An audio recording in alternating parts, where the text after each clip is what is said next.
So I think if you want to get into it, you should have been into it already. That's what I'd say. I mean, that does resonate with what we heard from Zhao 8 in his previous interview yesterday, where Slacks asked, "How do you continue? Why are you still playing? Why are you still at the top of your game?" And his answer was simply, "Well, that's what I'd do if I wasn't competing." That's his life. It's like, this is my life anyway. He retired and all he did was play Dota all the time. So it's like, why not play tournaments at that point? Exactly. He loves it. It's a lifestyle. It's a lifestyle that they find themselves in with or without the competition. Whoa, exactly. Interesting picks. Hello. Wait a second. Bounty has been brought in by LFY. Block pick. Not necessarily. Actually, when I thought I made a mistake in the most picked and banned, but it is, if I'm not mistaken, the most picked / banned for LGD.FY. Really? Next to Batrider and OD, Bounty Hunter is present.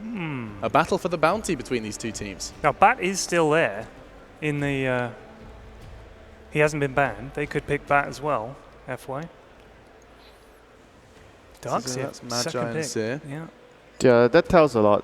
With the Ogre, they're gonna be trying to exert a lot of pressure once again on the offlane, and Ogre plus the Darkseer Iron Shell. There's the Bat. See. So both teams have a pretty good offlane, a dual offlane, but right now it's all gonna be about the Ogre versus the Bounty. Who gets more 63%. done? Who gets more done in the early game? And as the Bounty, you do not want to run into the blue fat. You're gonna get killed. You wanna avoid the blue fat. It's interesting that it's banned so much against them, because it's not like a hero they play all that much. Like, from watching the games of qualify, they've only played it a small handful number of times. So more like perhaps a respect ban directed at Zhao, because in the past it's sometimes been a favorite for him and his teams. Even when he was an offlaner, he would often pick up the bounty hunter. He liked to play around it, but this LGD.FY has normally been more the greedy 4th position hero. So does show a clear mindset change going to game 2. Like, the greed didn't work. Let's pick up something with more early game. Yeah, let's help Yao out, in the lane. You don't want to ditch him once again. You want to give the offlaner a good start, allows him to take control of the tempo of the game, allows your team to be in a much better position. Silencer ban. Yeah, it's the partner for the Batrider that all the Chinese teams love to run. Having, or not necessarily partner in lane, but partner for initiation. Yeah, you grab, global. you global. Yeah. Guaranteed kill on a core hero typically. Right. Yep.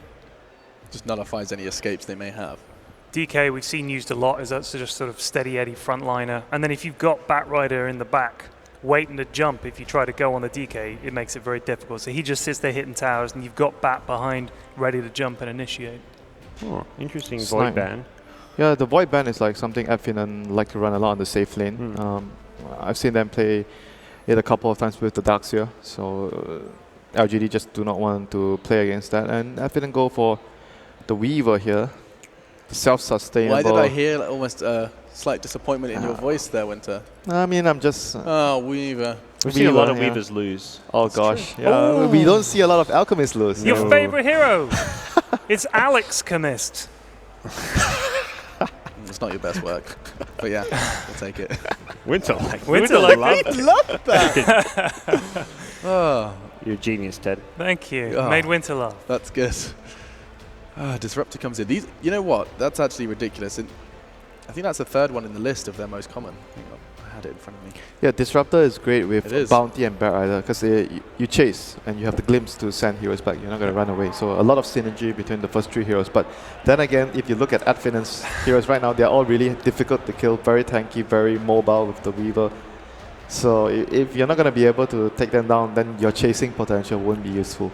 We need some damage from LFY here. They need a lot of damage, and at the same time, Disruptor plus the carry lane is going to be under a lot of pressure. Disruptor is not great at zoning Darkseer plus Ogre lane.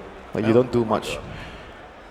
LGD.FY have 4. It's going to be a Timbersaw against the Alchemist lane once more. They have 4 of their 5th most picked / banned heroes. I mean, we've seen Alchemist beat Timber earlier today resoundingly. Yeah, but that person doesn't play Timber a lot. Indeed. So if this is... that doesn't count. Might be different. Might be different. Super, on the other hand, plays a lot of Timbersaw. He plays a lot of Timbersaw. So... What does a Timber do against an Alch in lane? What do you do? Well, basically, he's a strength hero, so the Whirling Death will do a lot of damage to him, and you have the reactive armor, so you have extra armor to tank through the acid spray, which is physical. So Timber does really well against Alchemist in lane. Should. Yeah. To simplify, terrible blade has been picked up.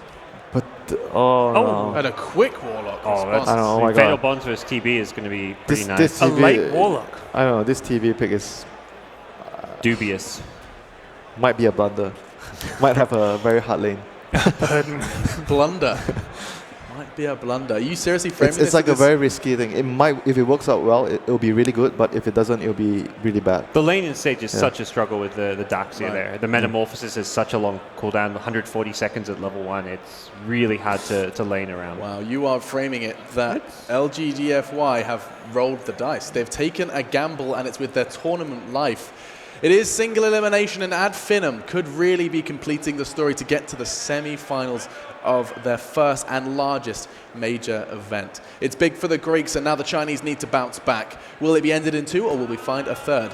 Let's introduce the casting pair for this one. Once again, it's time to see Capitalist and Melina. Indeed, the great analyst Pyrian Flax dubbed it terrible blade. A gamble indeed. Merlini, is this actually going to work out? A last pick Terrorblade? It is risky. I mean, it's versus a Warlock. But remember at Manila when N played Terrorblade and they won this kind of unwinnable game versus DC? It reminds me of that. So his Terrorblade is actually really good, even though the hero might not be that great. And what do we think about Zhao Wei being able to have the bounty hunter on his side? And FINEM are going to be forced to play into that. Do you think that's going to be able to help? See, because FINEM, obviously they want to be able to play fast. They're an aggressive team. Bounty Hunter is the kind of hero that spots out these rotations. We saw how successful maybe next time was against some of that. Oh, the smoke does get popped, but nothing's going to come of it here. But do you think this is actually going to put a few wrenches in FINEM's plans to be aggressive? Or do you think they're just able to fall back on this Alchemist? They've got the late game in that, and they're going to be okay and happy letting LFY take the first moves in this game, too? Well, I don't think it's just a deny pick, firstly. And I think it probably gives them the upper hand in the draft because that's not what FINEM were likely expecting in the first part. But he can cause a lot of trouble. Warlock's the hero that tends to sit in lane and play a little bit greedy, stack and pull a little bit. Alchemist, well known for just trying to get as most out of the map as possible. I think a lot of this rests on the Batrider, though. Yao on the Batrider is going to have to make a lot of plays, even more than Xiao 8 did on his bat. All right, we'll see how he's able to do against a Warlock and Weaver in his offlane. We've got the mid matchup. That one's going to be tough for Thug, who's playing the Alchemist. He's matched up against Super's Timbersaw, a well-known counter to the Alchemist. Fortunately, he will have some help. Spartan's going to be here already going for the early level 1 of Bloodlust, and I'm sure he's also going to try and do a little harassment to Super. Top lane, Skylar's going to be playing the Darkseer, and he's matched up against DDC's Disruptor as well as N's Terrorblade, and they're going to try and go for an early kill on Skylar. They know he's trying to force this with the Ion Shells to try and get his fast level 2, but they're immediately going to go for him, and it looks like this is going to be a fast first blood. Skylar not even able to pick up the level 2. He'll die, giving the first blood to N. At least he got the 3 melee creep experience before he died, so he is level 1/2. But yeah, Bounty Hunter already ruining the lanes for FINEM as he gives up an early first blood. Yeah, I mean, everybody knows Darkseer. This is the way he plays. He tries to double stack the Ion Shell, push into the wave, and immediately get his level 2 off of that. And he probably expected the Bounty Hunter to be mid because likely if you're at FINEM, you're like, okay, we're going to put the Ogre mid. They're going to think that we're going to put the Ogre mid, so they're going to counter by having the Bounty Hunter mid. Right. So, you know, Xiaoyi's probably one step ahead and just like, okay, well, I'll just ruin the Darkseer's lane and put him at a really big disadvantage. And now the Ogre's forced to go up to the top. Skylark is level 2, so not that big a deal. Once you get level 2, you're not that worried, although Disruptor can cause some more issues later on. Yeah, I mean, this is first blood, and that's fantastic for LFY, but still, it is a Darkseer matched up against a Terrorblade, who's now blown his Metamorphosis. Every single time Metamorphosis is on cooldown, it just means a lane that Skylark's going to be able to repeatedly push in with Ion Shell DDC? and keep them back. DDC is going to be target here of an Ion Shell combination. They're going to be able to glimpse back Spartan. Meanwhile, bottom lane, they actually managed to get the kill on maybe next time with the Batrider and Zhao 8's rotation on the Bounty Hunter.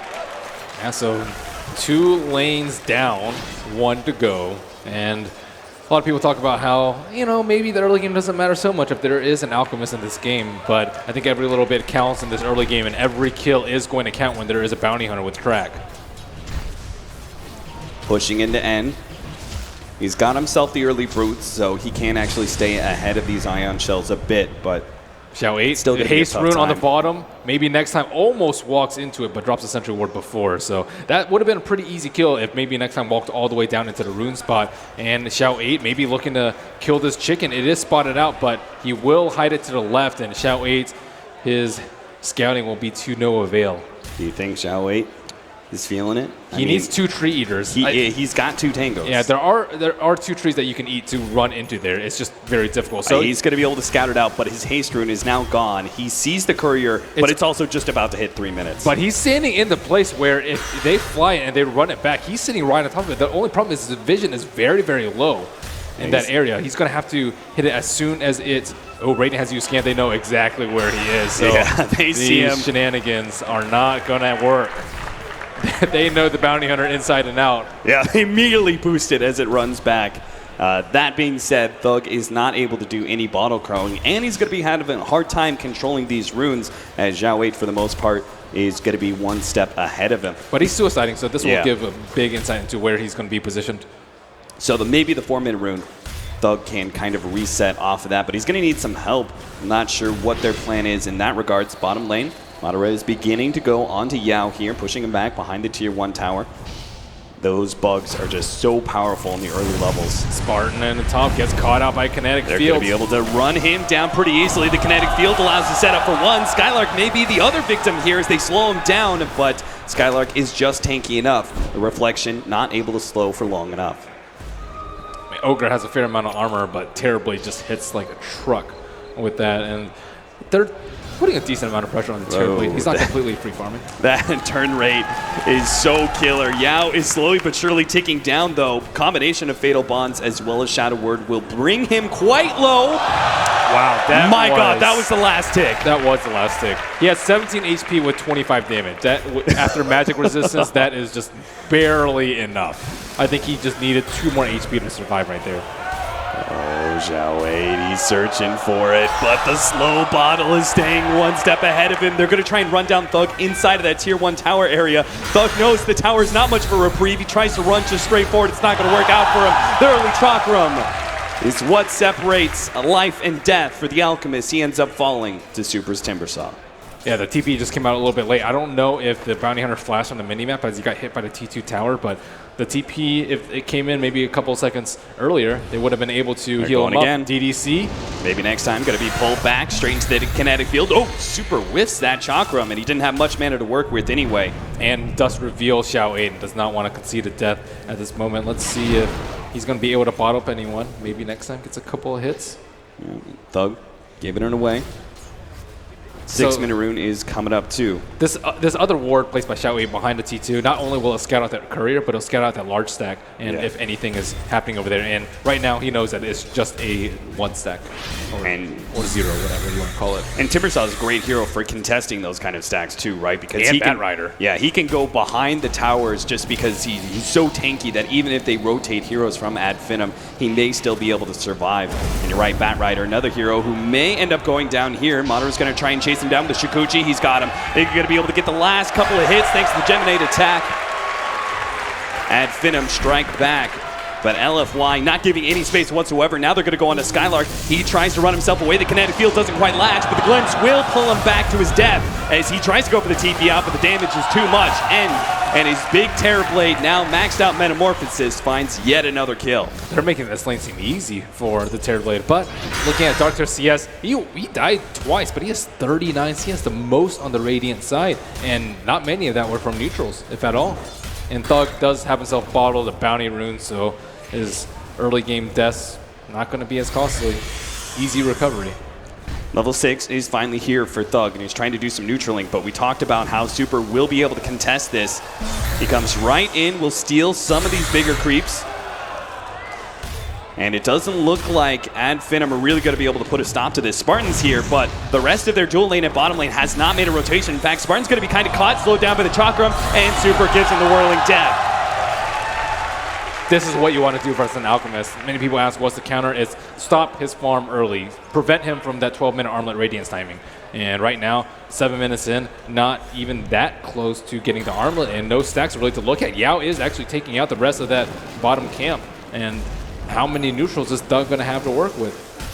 They really do need to bring some extra heroes, but how can they? They've got an offlane Darkseer, one of the slower offlaners out there, and this safe lane Weaver, which will be ready to go and fight sometime soon, but for now, he's still trying to just farm up and keep Yao back as the Batrider. We talked about how important his farm is to the game. They're trying to slow down that blink as much as possible. And I think to recover the Alchemist's farm, they need to be able to secure these bounty runes. 8 minutes is coming up, and all it takes is 1 or 2 more bounty runes to propel him to the leader of the net worth chart. But he's still behind. Yeah, I mean, they're going to try and rotate over for the 8-minute one, but Zhao Weight's already there. So even if it was a bounty bottom, there's no way FINEM can actually collect. Sure enough, there it is. Taunting. And they know at least they know the bounty hunter is down there because they had a reserve ward spotted out, the bounty rune disappeared with no hero in sight. So yeah, that's some information that they can glean. Maybe it's time for them to start stacking the Ancients. I think that's a much easier place for them to protect. Just because Timbersaw, neither Timbersaw nor Batrider can actually take that stack out because they don't have any physical damage really. Right. And it's a much safer investment for them. Yeah, it's a relatively easy area to close off. Even with that offlane tower gone, they could still use just a cliff ward and a counter ward and still be able to see any potential encroachments by Zhao Wei. They have to be scared though. This Batrider is getting a lot. He's died 3 times, but he still has a fair amount of farm. Zhao Wei taking a lot of damage, but with the Windwalk will be safe. And the Batrider's Blink Dagger is going to come out pretty soon. Madara, he's poking out, trying to see if he can actually catch Zhao Wei, even though he's invis with the Shikuchi. It's not going to happen here. Meanwhile, this is pressure that FINEM they can't ignore, but they also can't contest. A Terrorblade pushing in your middle tier 1 tower before the 10-minute marker, but he's just too much for them to handle, so they're going to try and trade off and see if Madara can get the bottom lane. This Acid Spray does nothing versus a Terrorblade. So at the very least, this like 17, 18 armor Terrorblade just gets tickled from Acid Spray. Yeah, I was trying to set up wrapping around behind anybody who gets a little bit too close to this tier 1, but it seems a pretty obvious situation that is a fail for FINEM. They just really cannot contest. The tier 1 tower will go down, and FINEM are just going to be forced to clean up whatever scraps they're given by LFY. Yeah, what scraps are there? There's not really that much for them to take out anymore. Skylark's also looking to farm up his mech, and there are just not enough creeps in the jungle. Yeah, they get whatever is pushed into mid lane. The top lane is pushing out, but the thing is the Darkseer can't really go up there to farm that lane just because the Disruptor, thanks to a combination of an aggressive ward in lane as well as a high-level glimpse, can easily catch the Darkseer if he goes up there and attempt to catch Madara. It doesn't quite get him. They're going to try and turn actually here. Madara pushes him back, making sure that he is not a victim. And they have the level 6 on the Warlock. Maybe next time doing neutrals right now, this could be pretty big for them if they want to protect the Alchemist. Just drop the rock with some level 2 Fatal Bonds. There's no T1 tower in the mid though. That's one that you definitely do not want to lose as an Alchemist. I would say that's way worse than the bottom T1 tower. Oh, absolutely. But that's why they picked the Terrorblade, to push down those T1s very early so that Bounty Hunter, Timbersaw, and Batrider can have their free reign. So what do you think, Merlini? That just the end 30 seconds till Metamorphosis is up. Does LFY just make a rotation bottom lane and push down that tier 1 with the next round? That one is actually not that important just because they can already enter the Radiant jungle. Madara in some serious trouble. Is going to time lapse. Going to be pulled back into the glimpse. The counter ward is there. They're going to be able to get the lasso. Madara should go down. He's helping to be able to survive by the infused raindrop, but it's just not going to be enough. Not with 4 heroes there. Tracked up and will be brought down. A big track kill and a big kill either way for LFY, as the one hero that was really farming on FINEM is brought low. Yeah, I think they're already doing enough damage to their economic system to make FINEM very, very worried about how the next 10 minutes are going to go. Like Alchemist, he's like, he's kind of getting there with his Radiance, but the Weaver has died. They're getting a lot of track gold. He's not going to be able to find space to farm his Lincoln Sphere. He still needs 3,000 gold and then some to get his Lincolns. And meanwhile, as you mentioned, the meta is up. They push down another T1 with the free kills. And if they want to fight, they have to fight against the odds of track. But they do need to use Skylark Option. They are actually going to try and stop this push. Madara comes in, they're going to drop the rock, they're going to catch some of these heroes, pull him back into the vacuum. Super's going to be caught, but he managed to get away. A long latch onto a tree allows him to escape with the cover of Static Storm. Now multiple TPs. And FINEM just could not get there fast enough. Madara gets a couple more shots onto Super's backside, but doesn't result in much with that reactive armor going strong. Zhao 8 waiting at the rune, he just steals it right under Spartan and wastes the dust from Spartan.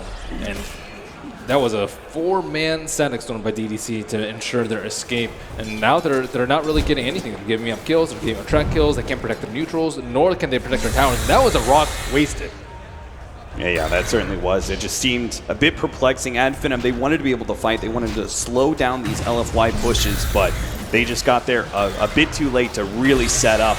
They're even going to lose the golem. 100 gold going to LFY. They just need to go back to the original plan. They picked the Alchemist, and they need to make sure that the Alchemist is thriving. And I'm very surprised to see no Ancient stacked up from FINEM. They don't really have to fight. I think they will win the economic game as long as they don't waste their resources, like all of these heroes TPing bottom lane in a fruitless defense of the tower.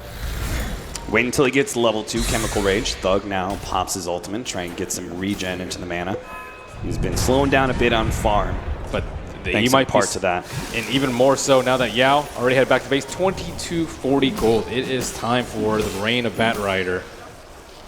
Especially for the Radiance too. Yeah, this could be pretty poor for them. Like even if they do get the Radiance, I think it's going to be pretty tough. Just because with the Terror Blade, they're actually really strong in the team fights. I don't even think Rock's that big of a deal for them. Yeah, they could very easily push into tier 2 if they wanted. That objective is free. Roshan is also probably a free objective for LFY at this point. They could even try and go high ground just to see if they can force FINEM back inside their base from time to time. The rotation's coming across. That tier 2 is not going to be the only target by LFY. They managed to catch the Alchemist, pull him into the Static Storm, and here comes Timbersaw to deliver the finishing blow. 2-8 now. LFY a dominant position by 14 minutes. You want it fast, LFY. They've got their foot in the pedal here. They're even looking for an extra hero. They're going to lay down a ward inside. Now it's going to be immediately counter-warded. Maybe next time, maybe not immediately. Gets sent back a little bit, but they're going for the high ground push.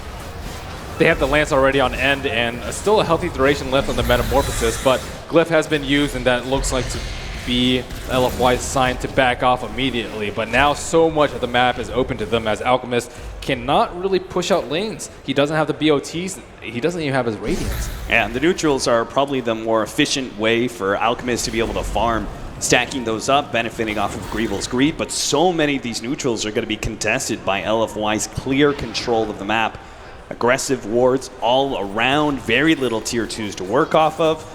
And perhaps an impending Roshan. FINEM are going to try and escalate things a bit. They're going to try and match LFY somehow here with a 4-man smoke behind the Alchemist.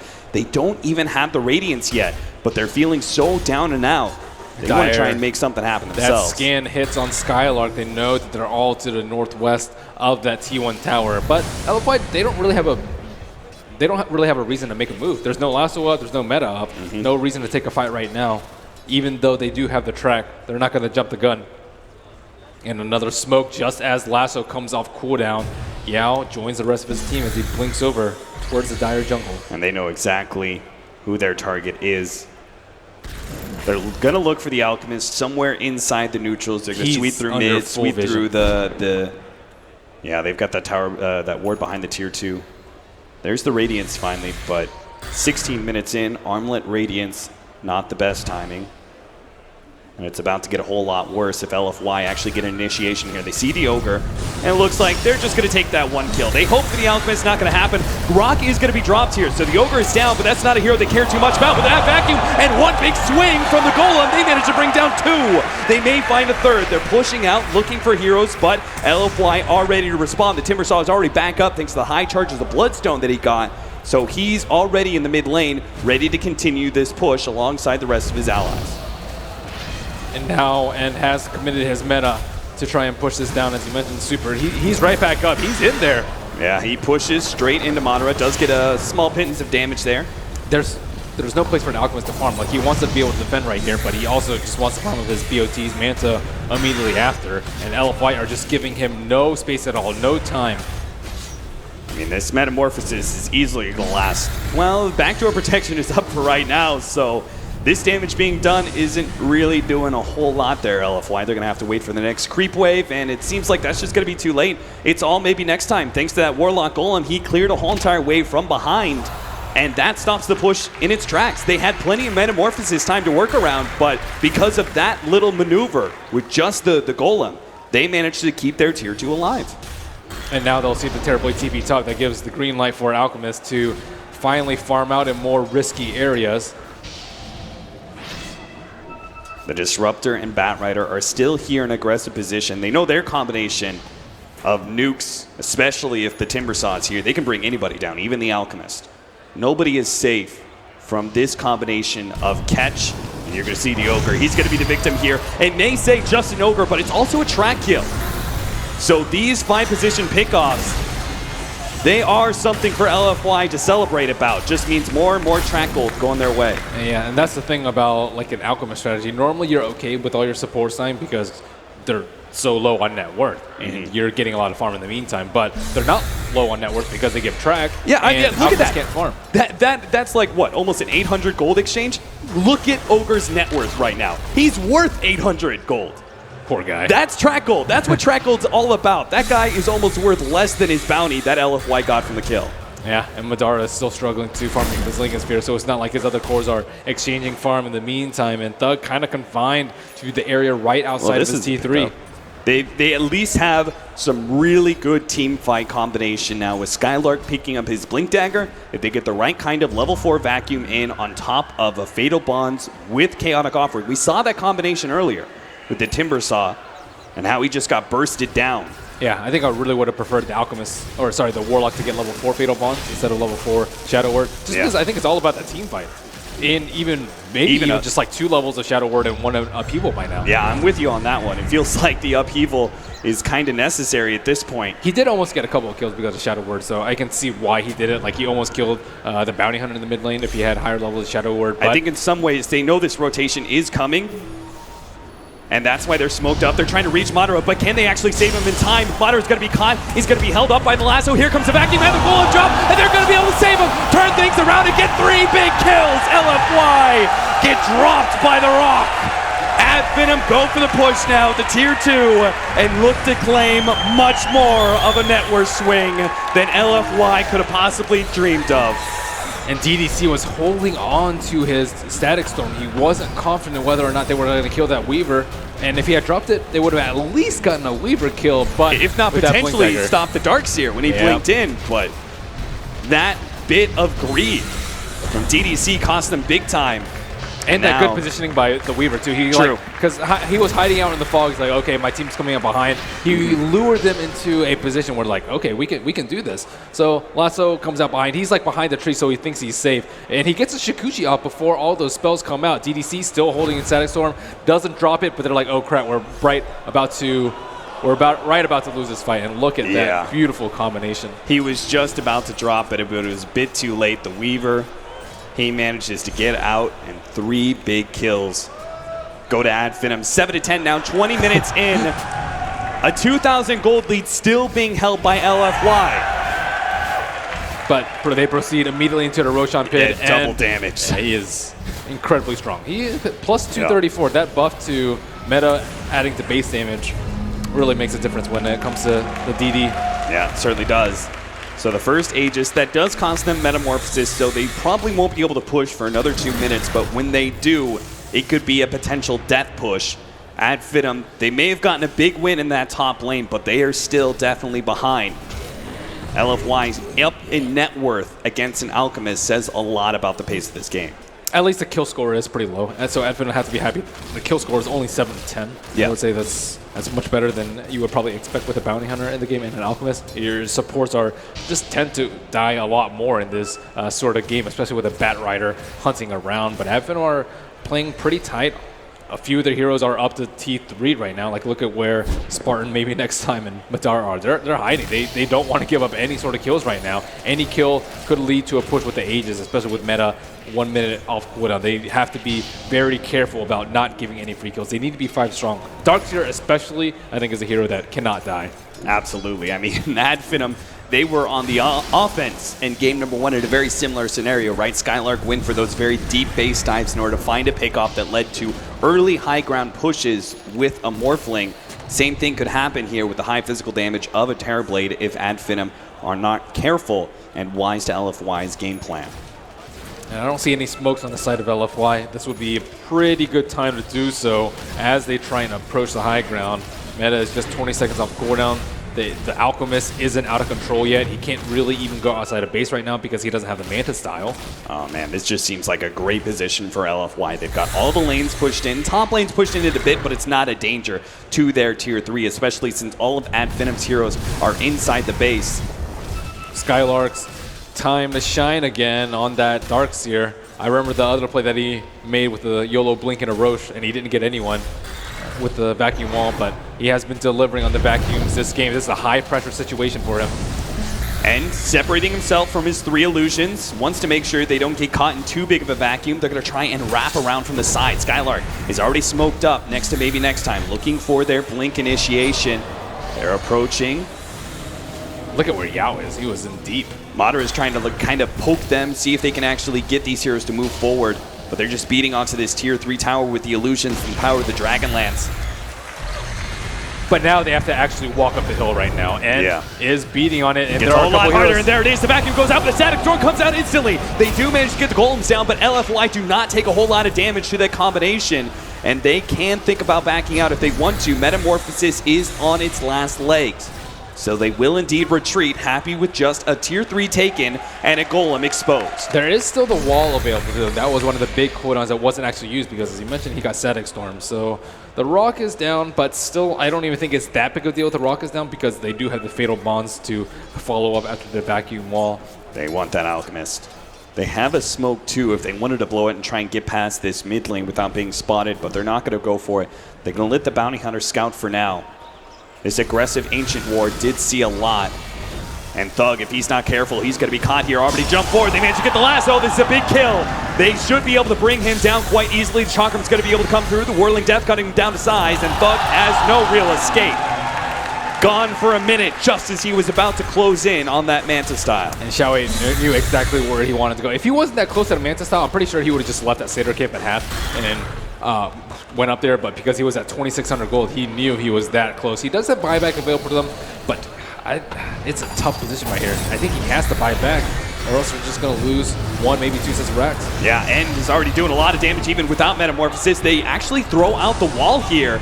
And drops a bit low, but again, he still has that Aegis to work around with. LFY, if they're feeling it, they could still go for a bit of a push here, but they decided against it. 1 more minute left on the clock for the Aegis, but with the wall there kind of impeding their progress into that melee racks, they should be more than happy with a buyback on an Alchemist, again, slowing down that Manta. Madara? Where is he going? I'm not sure. There is a DD available to him. Is he going to go for a chicken snipe? The Observer Ward should have scouted him out. He's actually going to run into that courier. Oh, that was the Scotty, though. That could have been big. That would have delayed up the Scotty, and LFY may not have felt comfortable without that big ticket item to push high ground, but now they certainly will. They've got the Metamorphosis. They already have the push into the melee racks. And pops it now, jump forward, lasso onto the Alchemist, and he's static swords, he's gone! A minute down, so is Darkseer for another minute as well. And all of a sudden, LFY just pounce, and they're looking to end the game almost. They've already got the Chakram down. Fortunately, a surge from the Darkseer will allow the Warlock to escape, but that's 1 lane of racks down, and Metamorphosis is up for quite some time. They can go ahead and push for a second round, especially with Spartan going down. He tries to man up for a second, but now he's gone for 30, and the tier 3 at mid lane is going to be the next victim of LFY's push. Madara comes forward trying to poke at these heroes desperately, but he's just not the kind of hero to be able to do the damage they need right now. And finishing up that melee racks, they manage to get the back into the combination. Oh my god, a 4-man caught, but LFY just do not seem to take enough damage. And turns, fights it out. He's trying to battle it up, and he will manage to successfully take 1 kill, get the melee racks, and get the hell out. LFY, 1 swoop in through the bottom lane, 2 lanes of racks fall.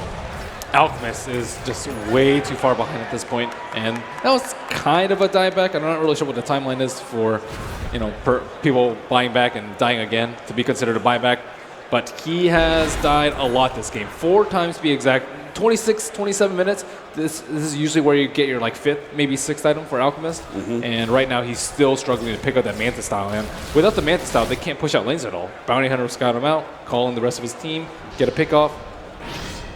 And look at that initiation. 4 heroes caught into the golems, but they don't have the Alchemist, and Madara's just not ready to go. He's only got a Linken's on this Weaver. He can't possibly put out the single target damage that they really need to be able to burst down, like M, for example. they have no real magic damage to deal with his high amount of armor. His armor is just out of control though. 25, like Acid Spray and Swarm and the Blightstone, it still doesn't really do anything. Because other than that, what other damage do you have? If you have Fatal Bonds, you need magic damage to follow it up. If This you want is to the kill a definition of Terrorblade. YOLO. Their 5-man smoke out, immediately goes straight for Super, already bringing him quite low, but the Yule Scepter goes down. He still has a Bloodstone as well. The Static Storm, they manage to catch Thug, pull him straight into it with the Chalk over the top. They're going to be able to eliminate him once again. This wall is ineffective. His Monitor is trying to get out, but he only has the time lapse. He's going to be pulled back, potentially. Yes, he is. Pulled straight back into the claws of LFYs. They latch into him, bring down another core of Ad Venom. He'll buy back, but the Alchemist cannot. And buyback protection be damned. LFY have more than enough physical damage and time to be able to eat through this top lane of Rax and push into Ad Venom while the Alchemist is still down. End's Terrorblade is very, very scary, especially when there's this sort of shot calling is going around too. All the T1s fell very systematically, and this will be the last hope for Ad Venom. That aggressive play, double chakram coming out from Super. Madara again just has no clear to be able to deal with these illusions. The Alchemist still down for another 5 seconds. They now lack a glyph. Trying to hold on for any temporary means, but LFY keep themselves rather spread. They know the only option for Ad Venom at this point is some sort of Blink Vacuum play. LFY will retreat now. They know what a commanding position they're in, and they do not want to let this gigantic lead that they have be wrestled out of their control. 25,000 net worth lead against an Alchemist, 10K experience. I think it's just time to you have to play super riskily as Ad Venom. Just push out lanes, hope the Bounty Hunter isn't on you, and just kind of go for it. I think sitting inside your base against this Terrorblade with BKB, who's eventually just going to run up your hill and pummel everyone, it is just not going to work out for them. Right now they're not really taking any risks, but maybe already devising plans for next game, and it doesn't seem like they do as well with these farming-based strategies. A second Roshan is going to be LFY's choice while they wait for this Metamorphosis to come back up. 20 seconds until it's there. He's also going to have the upgraded Hurricane Pike, which is going to make it that much harder for heroes like the Alchemist to be able to close that distance against an army of Scotty illusions. And right now they're just sitting up their base. It's so hard. Like last night, they got a 4-man vacuum, and they still weren't able to really kill anyone in that fight. Manta just now picked up by Thug at 30 minutes. This is supposed to be the start of Alchemist getting his split push items, but it's looking like the end to this game 2 at least is LFY. We described it as a death push or the bottom lane earlier. I'm not sure what the upgraded form of that, but it's LFY's top lane push that will finish this game. Unless some sort of miracle happens for Ad Venom. 5-man vacuum wall? 5-man vacuum wall into a golem, into an unstable concoction. That's the play. A full I don't think they have enough full damage to maxed kill out Terrorblade. unstable concoction. You have to kill the Terrorblade in that combo, or else Yeah. you just sunder someone, usually the Alchemist, and then you just lose. Yeah, and LFY are too smart for that. Look at their positioning. There's no way a big vacuum is going to be able to come out. In fact, the Bat Rider may even find the initiation first. They manage to get the golems out, but it's just not enough. And then he immediately pops a BKB and starts laying into Thug. Thug tries to battle it out, but it's up against a Static Storm. He just can't get out in time. And that'll be the end of game number 2, LFY. It all came down to the draft. Game 1, Ad Venom baited out the Enigma. This time around, LFY, they bait out the Alchemist, who's been so dominant on the main stage. It seems like these two teams are destined for a fast-paced game, as whoever plays the faster game seems to win. The first pick is really important, though. Yeah. And like for LGD, last time it was way too predictable with the Enigma. This time with the Bounty Hunter, they were able to scout out the Bounty Hunter stacks very early on and keep the Alchemist from becoming relevant at all. The Terrorblade pick, like not only does he push towers well, he also just deals a lot of damage to the Alchemist. Alchemist is like barely any armor. Well, we've got a whole entire host of people ready to talk about potentially that first pick and how big of an influence it's going to be in this game 3. Alex, have your analysts thought about this too much? Yeah, they were just talking it through, actually. We were talking about the Terrorblade. We know Winter in particular was not a massive fan of it, but maybe they've made a believer out of him. Has the end converted you? I still think that he shouldn't have gotten away with that much in the early game. Though the Ogre and Darkseer didn't accomplish anything in the laning phase. I'm sure you guys aren't complaining. Cap, Malini, a third for this game. Woo! Yeah, I'm excited. I mean, FINEM probably wouldn't have it any other way, right? I imagine if they're going to go out of this tournament, it's going to be in a Game 3, and if they're going to move on, it's probably in a Game 3 as well. Yeah, it just seems only right for FINEM storyline, as well as LFY, who have already proven their worth. Thank you very much, you two. We'll be back in a mo.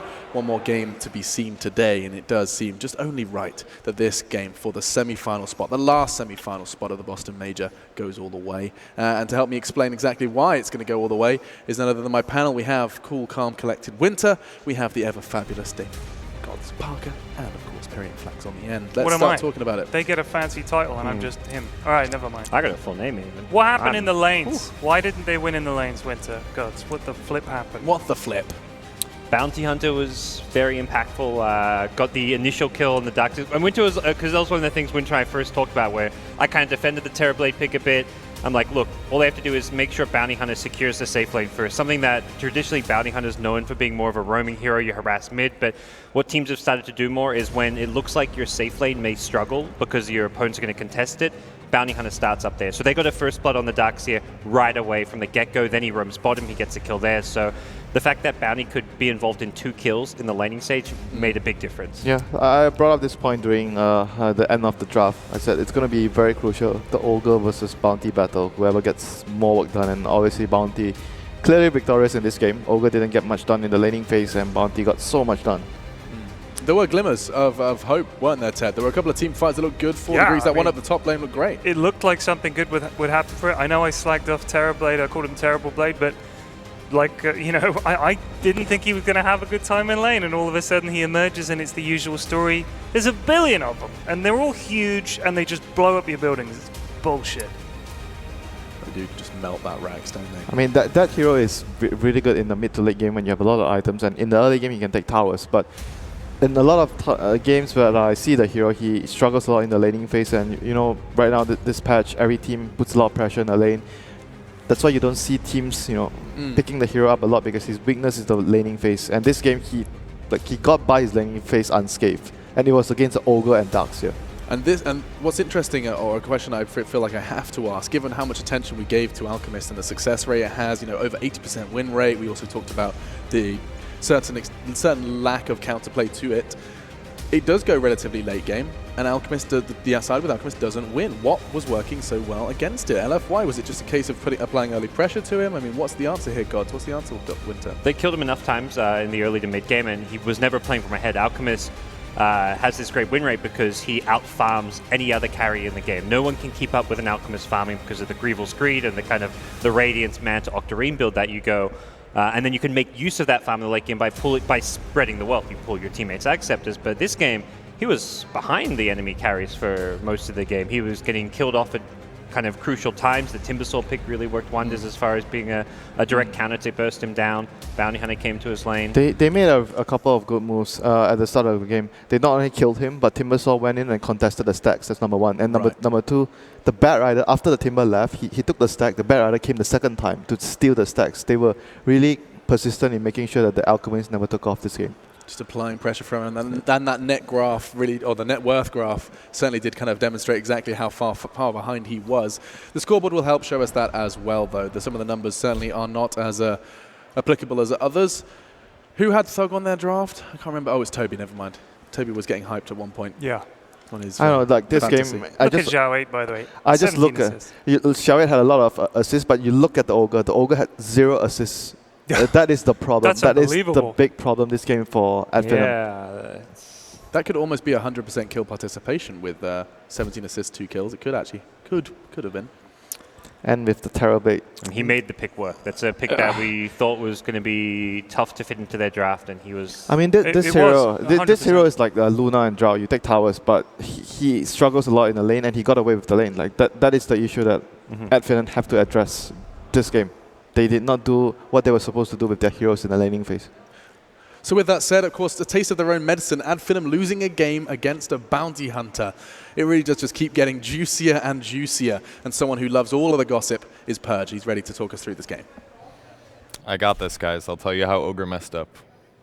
Right at the start of the game, if you take a look, he's a courier right now. He's actually bringing like a salve to the mid lane or something like that. In the meantime, Darkseer trying his best to get some levels, double Ion Shells the wave, realizes Bounty actually is top, not on the mid lane, and that's why he ends up going down. So Ogre, rather than being there and having some lane advantage, is doing something else because he really didn't want to get his courier sniped.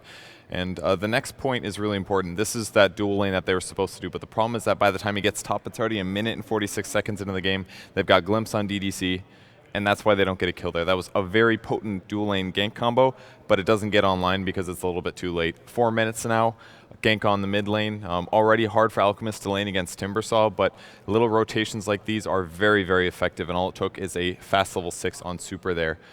Definitely very quick 6, that's for sure. Some fights did go okay for FINEM, but usually it never got them more than maybe 1, 2, 3 tops kills. Great initiation with the vacuum wall, but the amazing static field by DDC. I bet he just wishes the rest of his team was there. But either way, save Super, great play there. And Alk again gets ganked. He keeps trying to finish his Radiance, but he keeps getting jumped on by all of LGD.FY Young. This happens multiple times. And really just to round out the end, just take a look at the relative farm here.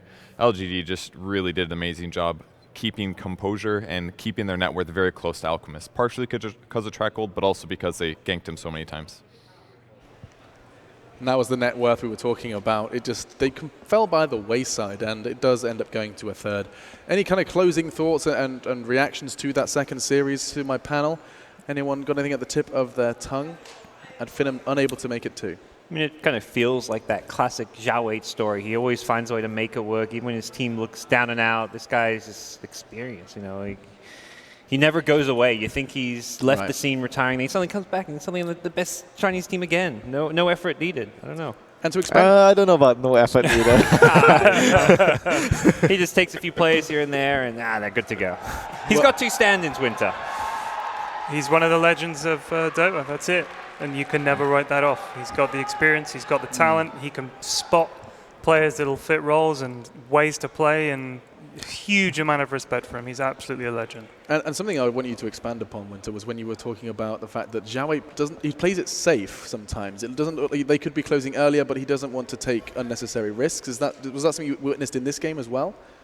I would say more to his really discipline. When they need to take a risk, they would do it.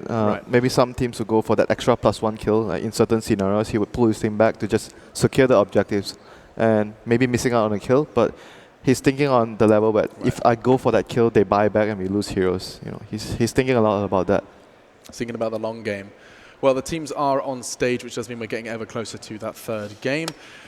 And as is tradition, before we do start talking draft, we start talking social media questions. Yay. Let's see what they've got for us. Let's bring them up. See what they've got. It's going to be the Dude 13. He says, Ooh, could FINEM have won if Alch went with the battle build? That's Milner, Armlet, and Abyssal. Winter, I definitely I don't think his build was the issue. It was more of, I mean, I don't want to blame the Ogre, but the Ogre didn't do anything in the laning phase. Like he had to secure the farm, the space for the Alchemist to farm. He was supposed to be that distraction, for the Alchemist. Weird is not so much weird because Span normally does play the Ogre, but they have MNT on the Warlock, which is the static in the lane kind of hero. Yeah, that's true. I almost feel like they should have swapped their heroes, and that game would have been a whole lot more comfortable and natural for them. That's a good point. That is a good point. I also think what's interesting is the bounty wasn't played against them the way they would play the bounty. No, dude, remember the interview? They had an interview with MNT and he said he hates playing Ogre. Yeah, that's right. He says it's the most boring. He hates playing Ogre and Undying. That's true. I forgot all about that. That's true. That was a great interview as well. If you haven't seen that, it is going to be available on YouTube. And Talk of the Devil, here they come. All smiles still. Yeah. That's the thing with this team. Like it's impossible to hit this team's momentum. Like they could have just lost 6 games in a row. They'll still come walking out into the next one smiling and feeling like they're going to win it. I think when you've missed out on tournaments, the idea that you should be, oh, we lost the game, guys. Like they know what it's like to not even get there and be this close. So to them, they've got to savor every single moment they're here, and they're definitely doing that. Yeah. I mean, they're already, just to clarify where they're at already, they've surpassed Wings Gaming, they have surpassed MVP Phoenix, they have surpassed Newbie, all teams invited to this tournament. And they came through the EU regional qualifiers. It was not given to them. They had to work for it. And now one game of Dota away from a semi-final. They're currently one of 5 teams left in the event.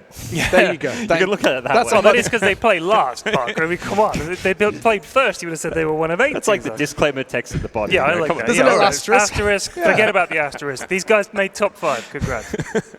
Top 5. I see what you did there. I like that. And of course, with that draft coming, the question does remain: what's gone through their head, and what's happened in that huddle? Someone yet to be highlighted too much. They know what works, and I think they have to be careful that they get Too confident. Don't get too confident. You know what works, and the problem you've got is you've got to try and figure out how to beat Zhao 8, which is not something that is easy to do, and you're certainly not going to befuddle them. You know, they're always going to have a plan. You just have to make sure that you have a good plan and that you stick to it. And I like I was going to say, I think like they were expecting the bounty to play against them the way they played the bounty, but it was slightly different. Like people pointing out, it went to the top instead of where MNT normally runs it. So they've kind of got to be a bit more flexible, I think, in their expectations of what the enemy team's going to do. I really hope they've got some mega strat that they're going to pull out, but I think they might just try and go back to what worked. I mean, mega strat. So we have seen a couple of attempts at them, haven't we? You know, like the last ditch, the last Huzzah, pull that wild card out. The mega strat is going to be against the anti-strat of Zhao 8. Yeah. Zhao 8. I mean, it's all right. It's me! All right. You're on TV. Wave. Hello. Hey. This crowd has been wonderful. Yeah, well. It's been fantastic. Great to see them here. I hope they're all ready for tomorrow as well, as we enter the final day. But one last series to finish. I don't know about you guys, but the fact that LGD and FINEM are getting equal cheers in the crowd is a big statement about how good the Wang Theatre has been to the Boston Major. We have one more question, though, before we do dive into that draft. It seems like the players are just going to get themselves hydrated and prepared. It's going to be coming in from Nib. He says, so many Alchemist picks. Why are we not seeing any AA? Well, he's shit in lane, I would say, would be one of the things. I don't really like laning with him. It's kind of weak. I mean... No stuns. Yeah, you need a setup for his stun to really work. No stuns and no save. Normally supports, you're thinking you want to have a stun or a save. You're picking him solely for the ultimate.